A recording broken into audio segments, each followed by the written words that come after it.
En el programa anterior estuvimos viendo cómo se perdió en gran parte en la Iglesia ese ejercicio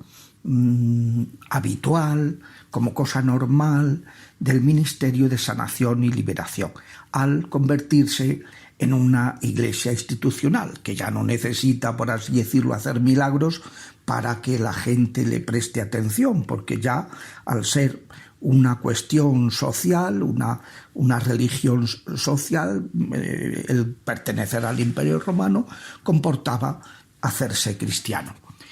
Por eso se va poco a poco dejando de tener protagonismo en el ámbito de la Iglesia institucional, pero el Espíritu Santo enseguida promueve un remedio para que compense todo ese problema, ese apagamiento, por así decirlo, en la fe. Claro, hasta ese momento ser cristiano era jugarse la vida, ahora no, ahora es más bien al contrario. El no ser cristiano es que ser como un ciudadano del Imperio Romano de segunda fila, ¿no?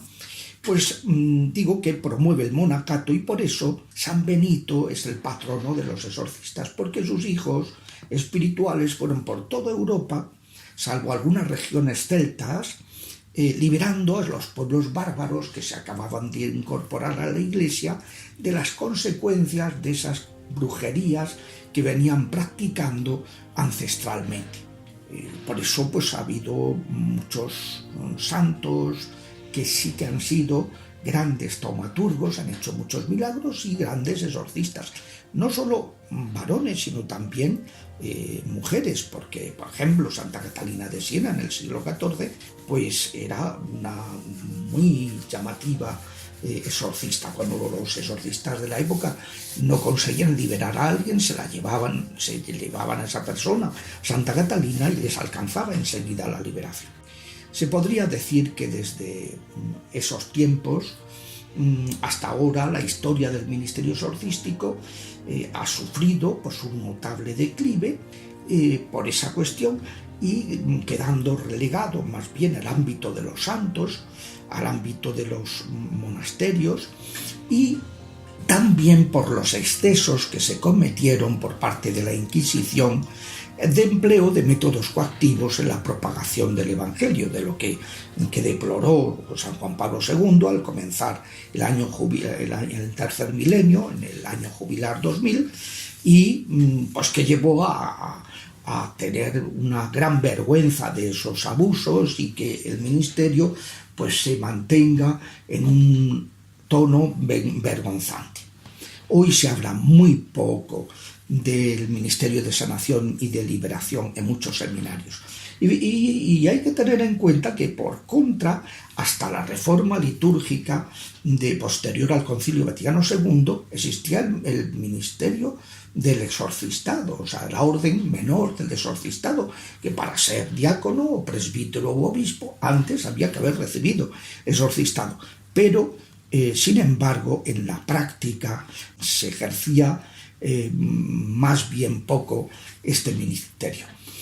Además, a eso se ha sumado el hecho de que en el siglo XX esos teólogos ficción de los que habla Benedicto pues hayan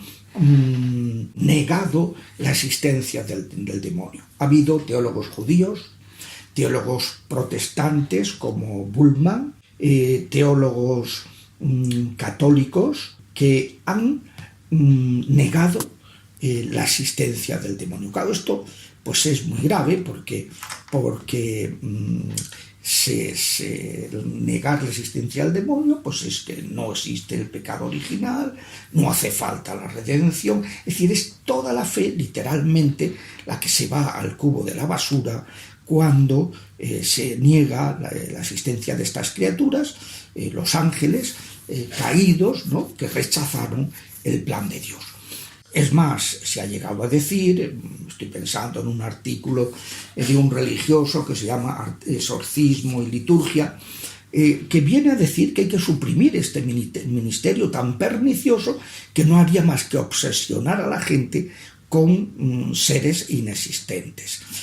Claro, pues esto es muy grave, ¿no? Y todo eso, pues ¿de dónde viene? Pues viene de estos teólogos como Bullmann, o teólogos católicos como el jesuita Sonnenberg o como Herbert Haag, profesor de teología, ¿no?, que habían cuestionado la existencia de los demonios, diciendo que eran mitos medievales de origen pagano que trataban de personificar una creencia, y lo que no se podía resolver, todo lo que la ciencia del momento no era capaz de resolver, se le atribuía a los espíritus inmundos. Esto se ha notado incluso también, ese ambiente cultural, esa situación de ministerio vergonzante, se ha notado también durante la reforma del Concilio Vaticano II. Es muy significativo que los demás rituales, el ritual del bautismo de niños, ritual de la penitencia, ritual del matrimonio, el misal romano, el ritual sobre los actos eucarísticos fuera de la Santa Misa y demás rituales, fueron apareciendo en muy pocos años, pero el de exorcismos no aparecía. Tardó 3 décadas en publicarse, y cuando se hizo en el año 98 venía con unos defectos tales que ante las protestas de exorcistas experimentados como el Padre Amor y otros muchos, la Sede Romana autorizó que se pudiera seguir usando el ritual promulgado por Pablo V en 1614. Un ejemplo es muy significativo: en Alemania, todavía en 2017, no se había traducido del latín al alemán el ritual de exorcismos. Es pues como un botón de muestra muy expresivo y curiosamente esto sucede, ese abandono clamoroso, en unos momentos que Norteamérica y Europa estaban siendo invadidas por las prácticas ocultistas que acompañaron a muchos inmigrantes sudamericanos y africanos que venían a estos países, y a la importación que hizo la nueva era de las culturas orientales, provocando pues muchas afecciones preternaturales en la gente. Y a diferencia de otros tiempos, pues se puede decir que nuestra Iglesia del Posconcilio Vaticano II no ha estado a la altura de esa demanda que ha suscitado esta avalancha de invasora, ¿no?, de hechicería, por ese exceso de racionalismo que lleva a una gran ignorancia en todo lo que se refiere al ministerio de liberación, y que lleva a atribuir a meros trastornos psíquicos cuestiones que no tienen explicación psicológica, ¿no? Como me acuerdo que le decía en un programa de la televisión catalana, cuando 2 obispos de Cataluña habían instituido exorcistas, me llamaron diciendo que, bueno, pues que a ver si es que ahora iba a existir el demonio, ¿no? Y estuve explicando, antes de mi intervención, había estado hablando un psiquiatra que decía que todo esto eran fenómenos psicológicos. Entonces les estuve poniendo una serie de ejemplos y se quedó petrificado el entrevistador, ¿no?, diciendo cómo que esto está usted diciendo, eso es así, ese tipo de fenómenos se producen, ¿no? Y es que hay como un prejuicio, ¿no? Prejuicio que lleva pues a negar estos fenómenos o atribuirlo todo a cuestiones puramente psicológicas. No obstante, hay signos esperanzadores, como decía el Padre Amor, pues va habiendo en Italia, luego pues en España ha habido algunas diócesis que han instituido exorcista, en Francia, por ejemplo, ha habido 90 diócesis que han nombrado exorcistas, lo cual da un índice de la demanda que hay. En América y en Europa se están celebrando congresos de exorcistas. En el 13 de junio de 2014, la Congregación para el Clero reconoció canónicamente la Asociación Internacional de Exorcistas, que se suma a la que ya existía para los exorcistas italianos. El Papa Francisco pues habla de estas cuestiones con toda naturalidad, hasta el punto de que los obispos de Estados Unidos le han publicado un libro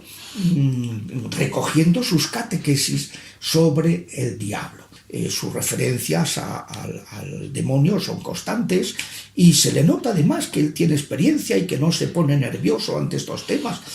Todo el mundo ha podido ver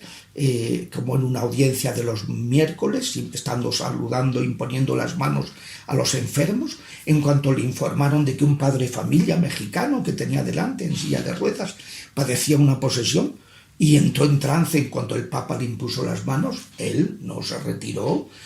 siguió, mantuvo la imposición de manos hasta que el paciente se serenó y cambió totalmente la situación. Hay muchos signos